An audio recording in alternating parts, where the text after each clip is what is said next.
Dès l'ouverture, le marché était en chute libre. Tout le monde panique. Tout le monde panique. Tout le monde essayait de trouver un plancher. Aujourd'hui, c'est le lundi noir, le jour où le Dow Jones a chuté de plus de 500 points. Aujourd'hui, le Dow Jones a perdu plus de 22%, soit près du double du taux du lundi noir de 1929. Qu'est-ce qui se passe ici? Je n'en sais rien.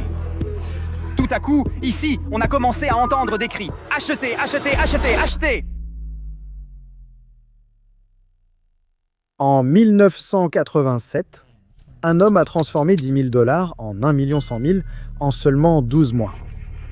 Soit un rendement de 11 000%. Mais ce n'était pas un homme ordinaire. C'est comme ça qu'on transforme de petites sommes d'argent en de très grosses sommes. Voici Larry Williams, le père des indicateurs techniques. Et sa victoire d'1 100 000 $ n'est qu'une petite partie de son incroyable histoire vraie. Règle numéro 1 de Wall Street. Personne, que vous soyez Warren Buffett ou Jimmy Buffett, personne ne sait si l'action va monter, descendre, aller de côté ou tourner en rond. Sauf si vous êtes Larry Williams. Au cours des 30 dernières années, il a prédit non pas une ni deux, mais 3 grandes corrections du marché. Sa dernière prédiction, la hausse post-pandémie. Ce n'est pas notre première expérience ici, nous connaissons déjà ce schéma. La ligne bleue que vous voyez représente la moyenne des prix de 1957, 1999 et 1966 en moyenne. Il a créé ses propres outils, comme le Williams Pourcentage R, pour savoir exactement quand acheter bas et vendre haut. Il y a de nombreuses façons d'analyser la tendance, mais la méthode simple que j'ai créée il y a des années fonctionne avec tous vos logiciels. Il suffit de... Ces livres à succès sont devenus la référence pour les traders particuliers qui essaient de battre le marché. Pour Larry, le trading n'a jamais été qu'une question d'argent. C'était bien plus précieux, la liberté. En mai 2006, Larry risquait de tout perdre. Emprisonné à l'étranger, menacé d'extradition vers les États-Unis, de prison et d'une lourde amende. Multimillionnaire, gourou du trading et père à Hollywood. Voici l'histoire de Larry Williams, sa stratégie de trading à $1 million, ses indicateurs révolutionnaires et son combat de 3 ans contre l'Internal Revenue Service.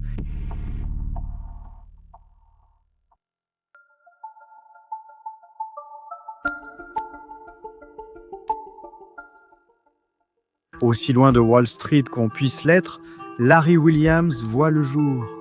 Je ne viens pas d'une famille ayant possédé des actions. Mon père et moi avons travaillé l'été dans une raffinerie de pétrole. Les débuts modestes de Larry lui ont appris la valeur du travail, mais il voulait une vie différente, de gagner sa vie avec son esprit plutôt qu'avec ses muscles. Le baromètre financier du monde libre est à Wall Street, New York. Les variations des cours des actions ici influencent généralement l'activité des marchés boursiers étrangers. L'homme de la rue, tout comme les grands et petits investisseurs, ont un intérêt dans les transactions qui se déroulent sur le parquet de la grande bourse de New York. Mais Larry n'a pas grandi en rêvant de réussir à Wall Street. En fait, il a fréquenté l'université de l'Oregon, où il s'est spécialisé en journalisme. Je ne comprenais rien à l'économie. J'ai essayé un cours, mais je suis parti après un jour, ça n'avait aucun sens. Mais ce qui s'est passé ensuite a changé la trajectoire de sa vie pour toujours. Les gros titres évoquent une avalanche de ventes, avec une chute des actions et plus de 20 milliards de dollars de valeurs effacées. C'était avant que les gens aient un terminal Bloomberg, Internet ou des chaînes télé, donnant un accès immédiat au cours des actions. Seules soit les bandes téléscriptrices le pouvaient, et il y avait tellement de volume ce jour-là qu'il a fallu des heures après la clôture pour tout imprimer. Les gens ignoraient sans doute avant 3 heures après la clôture combien ils avaient vraiment perdu ce jour-là. Vous pouvez imaginer ce qu'ils ressentaient et observer pendant cela. Hier, la baisse était plus forte en pourcentage, mais à l'époque, c'était déjà un événement majeur et un mouvement notable. En 1962, Larry Williams s'est découvert une passion pour les marchés, très présent dans les actualités. Des millions ont disparu en une journée après la demande de baisse des prix de l'acier par le président Kennedy. Une baisse des prix de l'acier survient quand le gouvernement agit pour les réduire. Les entreprises à débouts sidérurgiques ont augmenté les prix, mais Kennedy les a forcés à les baisser rapidement. Cela a créé beaucoup d'incertitudes sur les marchés, alors les gens ont naturellement commencé à vendre dans la panique. Voici un jeune Warren Buffett commentant la situation à l'époque. Je pense que l'action du président concernant l'acier a probablement eu un lien avec le moment de la baisse, mais je ne pense pas que ce soit le facteur qui ait déterminé l'ampleur de la baisse. Depuis un certain temps, les actions augmentent à un rythme assez rapide, les bénéfices des entreprises n'augmentent pas, les dividendes n'augmentent pas non plus. Il n'est pas surprenant qu'une correction de certains de ces facteurs inhabituels puisse aussi se produire à la baisse. Si vous êtes comme moi, vous vous dites « mince ». Il avait autrefois l'air d'un méchant de bande dessinée, mais alors que tous paniquaient, Larry a eu une révélation stupéfiante. Si vous saviez simplement quand parier contre le marché, vous auriez gagné des millions. Larry s'est rendu compte qu'il pouvait gagner 100 $ par jour en faisant du trading, que le marché monte ou descende. Pour un étudiant de 20 ans, 100 $, c'était une fortune, largement suffisant pour la bière et la pizza. Oubliez la chasse aux filles, Larry était accro au graphique et ce petit boulot d'étudiant n'était que le début. Le travail semblait facile. Il fallait juste prédire l'action qui monterait. En réalité, ce n'est pas si simple. Acheter bas, vendre haut, ce n'est pas si simple. Les premières années de trading de Larry étaient une lutte constante entre gains et pertes, et les outils dont il disposait étaient pour le moins limités. À l'époque, tout était différent, il n'y avait pas Internet. Le Wall Street Journal arrivait avec environ 3 jours de retard, généralement 4 jours après sa publication à New York. Je vivais dans le comté de Monterey, en Californie, donc tout était en retard. Les marchés bougeaient plus lentement qu'aujourd'hui. Maintenant, c'est boum, boum, boum, le rythme s'accélère avec l'augmentation du flux d'informations. C'est beaucoup plus rapide maintenant. En tant que processus d'apprentissage, c'était facile à l'époque, parce qu'il n'y avait qu'une poignée de livres, peut-être une trentaine de livres à lire.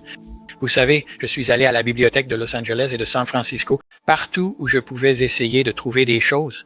Il n'y avait pas grand-chose à apprendre. À l'époque, avant que des mégalomanes comme Bill Gates n'accèdent en beau pouvoir, il n'y avait pas d'ordinateur personnel dans chaque foyer. Vous ne pouviez pas juste vous connecter à TradingView, utiliser des indicateurs et gagner de l'argent en achetant ou en vendant. Les traders particuliers utilisaient les cotations du Wall Street Journal et calculaient les indicateurs manuellement. Des temps vraiment anciens. Un problème encore plus important était qu'il n'y avait pas beaucoup d'indicateurs à utiliser. Les moyennes mobiles et les stochastiques, c'était à peu près tout. Mais pour Larry, ces indicateurs n'étaient pas suffisants. Il perdait de l'argent, en regagnait, puis en reperdait à nouveau. Et puis, il a eu une révélation. Après d'innombrables nuits à se casser la tête, il a compris comment créer son propre indicateur. Et cet outil a changé à jamais la façon dont les traders lisent les marchés. Le Williams Percentaire est un indicateur de momentum utilisé pour identifier les sommets et creux du marché. Voici son fonctionnement. À l'inverse, ici pour les positions courtes, regardons dans l'autre direction. Il reste en dessous, enfin, il passe sous 80 et donc c'est une force baissière. Que veut-on faire ici? Vendre à découvert. Donc, encore une fois, dans les deux sens. C'est l'opposé de suracheter, survendu. En fait, vous voulez vraiment trader dans cette direction. Le Williams Percentaire a une seule fonction. Comparer le prix de clôture d'une action aujourd'hui à sa fourchette de prix sur une période précédente. Par exemple, imaginons que vous examiniez les prix de clôture d'une action la semaine dernière. Le premier jour, le prix était de 10 $, le deuxième jour de 12 $, le troisième jour de 11 $, le quatrième jour de 13 $ et aujourd'hui de 15 $. Le prix a varié de 10 à 15 $ ces 5 derniers jours. Donc l'écart est de 15 $ moins 10 $, soit 5 $. Le cours de clôture d'aujourd'hui, 15 $, atteint le sommet de la fourchette, soit le plus haut des 5 derniers jours. Le Williams Percentaire affiche le cours de clôture actuel sur une échelle de 0 à moins 100. Cela indique aux traders quand acheter lorsque le prix est au sommet de la fourchette et quand vendre lorsqu'il est en bas. Des signaux au-dessus de moins 20 vous indiquent d'acheter pendant les marchés haussiers, tandis que des signaux en dessous de moins 80 vous indiquent de vendre pendant les marchés baissiers. Cela paraît simple, mais à l'époque, il n'existait pas d'outil comme celui-là.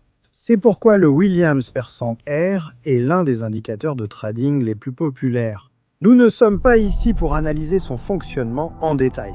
Parlons plutôt des gains de Larry. À la fin de sa vingtaine, Larry Williams a réalisé ce dont beaucoup ne rêvent que. Il a gagné son premier $1 million en utilisant le Williams Percentaire. Mais Larry ne comptait pas s'arrêter là. Pour lui, le trading n'était plus une question d'argent. Ce qui le motivait désormais, c'était le défi d'enquêteur consistant à résoudre les mystères du marché.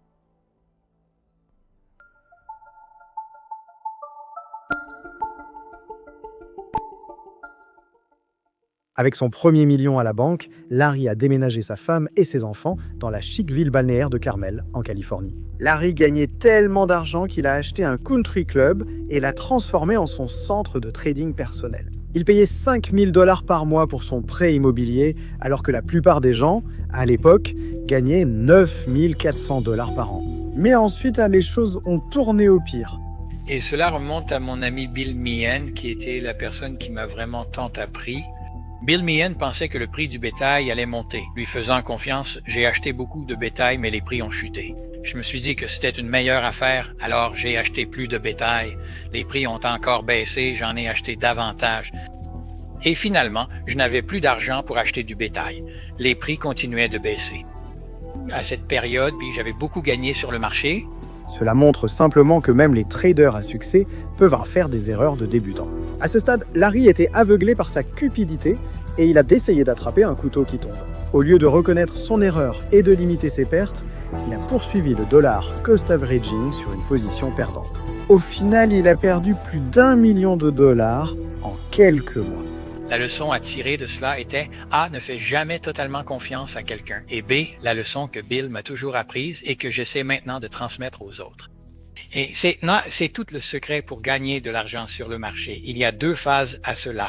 La tendance est la seule façon de gagner sur le marché. Sans tendance, tu ne gagneras pas d'argent. Peu importe qu'il s'agisse d'actions, d'immobilier ou de quoi que ce soit d'autre. D'accord? Alors analysons la tendance. Voilà ce que j'en ai pensé. Tard un soir, en réfléchissant à ses pertes, Larry a remarqué quelque chose d'étrange. Il a vu un schéma auquel personne d'autre ne prêtait attention. Et ce schéma simple était la clé pour prédire les retournements du marché. En 1973, Larry a publié son livre à propos de la saisonnalité des prix des matières de première. Les gens en parlèrent depuis les années 1800, mais Larry a été le premier à le prouver avec des données de marché et des recherches. Ce petit livre a aidé Larry à se remettre financièrement, mais il a aussi lancé plusieurs fonds et services de conseil liés au trading saisonnier. Les inventions de Larry ne se sont pas arrêtées là.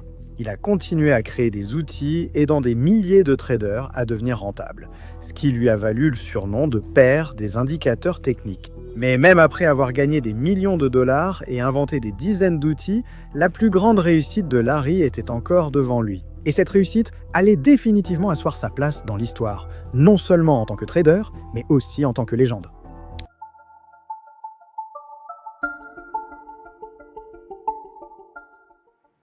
Vers le milieu des années 80, le système de trading de Larry a tellement bien marché que les gens ont commencé à s'y intéresser. Ses amis, ses pairs et même des inconnus voulaient savoir comment il faisait.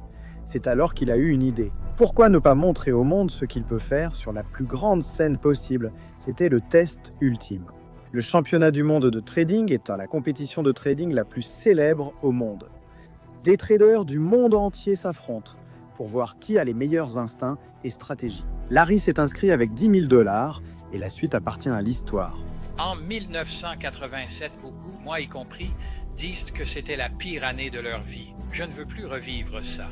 En 1987, Larry Williams a réussi l'impossible. Il a transformé 10 000 $ en 1 100 000 en seulement 12 mois. C'est un rendement de 11 000%, un record jamais battu. Beaucoup ignorent que Larry a en fait gagné plus d'1 100 000 $ cette année-là.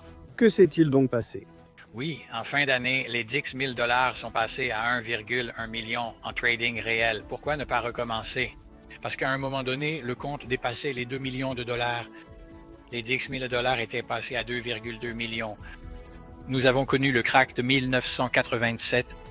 J'ai perdu du capital passant de 2,2 millions à 750 000 $. Je me suis réveillé le matin au Mount Kenya Safari Club. C'est comme de la fumée qui tourne dans la pièce, cette rumeur. Le Dow Jones a perdu 600 points, pas seulement 200 comme j'avais entendu. Tous les jeunes cadres sont partis en avion. Moi, je vais bien. Larry avait maintenant deux choix. Jouer la sécurité et protéger les 750 000 qui lui restaient, ou prendre un gros risque pour entrer dans l'histoire. Il a choisi le risque. En 3 mois, il a fait passer son compte de 750 000 à 1 100 000. Maintenant, vous vous demandez probablement quel schéma ou indicateur est responsable de sa performance. La réponse est aucun des deux. Larry a seulement ajusté la taille de ses positions. Larry misait 30% de son compte sur chaque transaction, ce qui, même selon lui, est trop risqué. Mais c'est ce qui lui a permis de multiplier son capital par 100 en un an. Mais souvenez-vous, ce niveau de tolérance au risque lui a aussi fait perdre 1 400 000 $ au départ. Comme vous le voyez, personne n'a jamais égalé le record de Larry. Ce n'était que 10 ans plus tard qu'une adolescente s'en est approchée de très près. Cette petite fille, la propre fille de Larry. C'était un moment où la boucle était bouclée. Mais comment a-t-elle réussi? Était-ce simplement de la chance ou le génie du trading était-il héréditaire?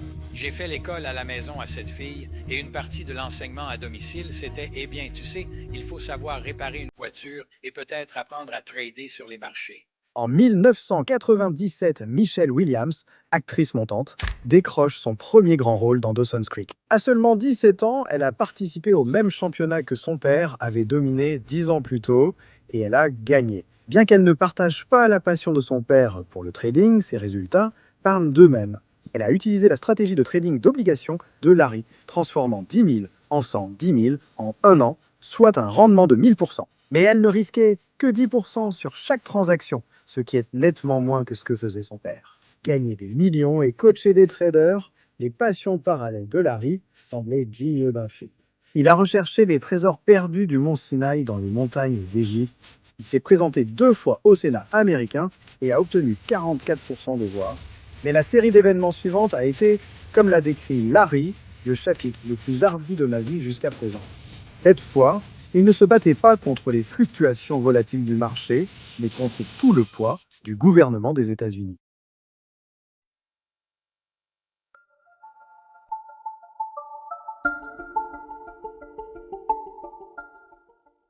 Larry Williams attendait un verdict qui pouvait changer sa vie à jamais.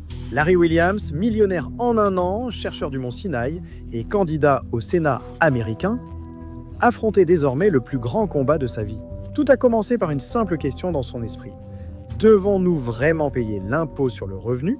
Après des semaines à étudier les textes juridiques, l'avocat de Larry a proposé une stratégie fiscale astucieuse. L'avocat pensait que l'impôt sur le revenu ne s'appliquait qu'aux citoyens des États-Unis. Alors, Larry a écrit une lettre à la Californie disant qu'il était un citoyen souverain de l'État de Californie, ce qui signifiait que l'impôt sur le revenu ne s'appliquait pas à lui. Pour aller encore plus loin, Larry a créé quelque chose qu'il appelait une fiducie pure. Une fiducie pure est un arrangement où une personne confie ses biens à un fiduciaire qui les gère dans un compte spécial. Le fiduciaire est une personne choisie pour s'occuper de la fiducie et prendre des décisions sur la façon dont les biens sont utilisés. Cette structure protège les biens des impôts et problèmes juridiques. Donc, Larry a placé la majeure partie de ses revenus dans cette fiducie pour les protéger de l'État. Et pendant des années, tout a fonctionné jusqu'à ce que ça ne marche plus. Mais lorsque l'avocat de Larry est soudainement décédé, il a perdu sa protection. Ensuite, le fisc a commencé à proférer des menaces. Larry n'avait pas peur du risque et est resté fidèle à sa stratégie gagnante, comme en trading. 3 ans en cavale en Australie. 3 ans de liberté mêlés à l'ombre menaçante de l'extradition.